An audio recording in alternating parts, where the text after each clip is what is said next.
I want to start with this deal and talk about some of the work you've been doing on it and whether you think this could serve as a model, an example for future integration in the industry.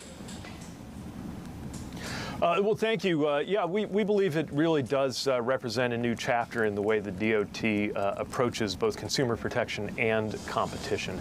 Our department has a lot of authorities, and in my view, that means a lot of responsibility when it comes to competition. I think the Department of Justice's role is well known and well understood. The Department of Transportation's role less so, partly because the department has not been very proactive over the last 30 years or so as these airline mergers have come along.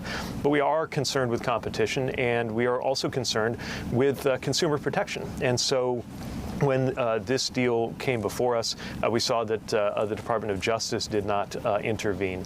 We still wanted to make sure that there were protections in place, which really come into two categories. One of them has to do with service itself, making sure that in places like inter-island service in Hawaii, that nobody is made worse off because of this deal. But secondly, consumer protections that are in line with what we're trying to do more broadly for airline passengers.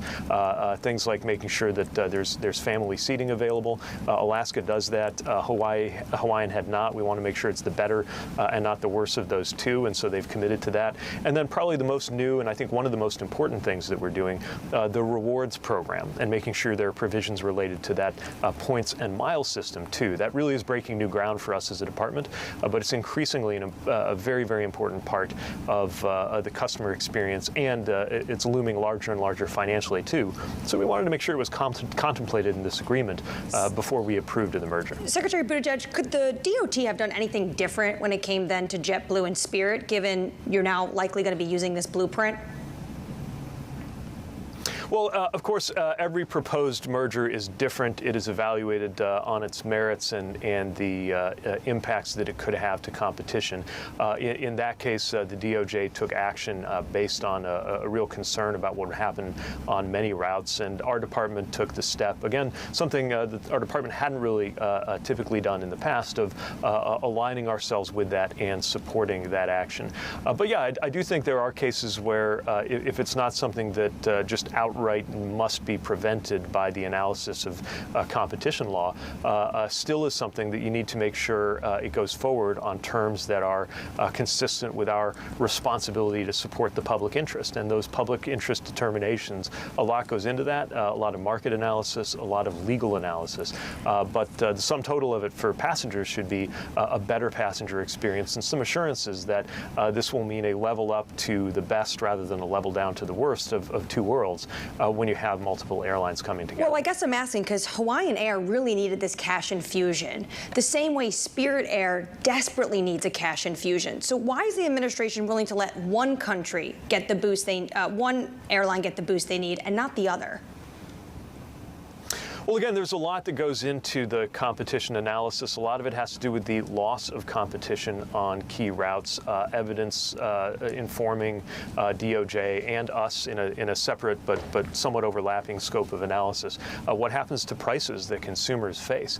And look, part of why this is a concern is because of what's happened over the years.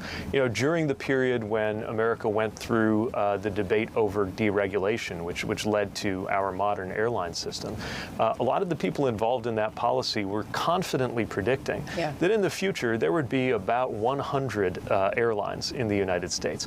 Instead, we've seen merger after merger, lots of consolidation, and so it's very important to take a very hard look anytime there's a proposal to go from more airlines to fewer airlines in a country that already has so few. Secretary, we're talking about fewer airlines, et cetera. We're having a question about whether we're going to have fewer planes. What's the threshold for the United States government to subsidize Boeing at a time where there are real questions about its ability to continue to invest and its workers are striking? Well, Boeing has historically been an aerospace leader, right now encountering a number of issues related to quality and safety that the FAA has required them to demonstrate how they're going to address, and, as you mentioned, labor issues as well. If you look at how Boeing competed so well in the past, it had to do with a focus on quality and on safety. And I believe that's absolutely compatible with doing right by workers. and with Boeing's place in America's economy. But again, the most important thing, certainly from a Department of Transportation perspective, is that the safety and the quality are there, because everything else sort of gets multiplied by zero if you have those kinds of problems that can, sure, they can shake the market, but the most important thing is the safety of the traveling public.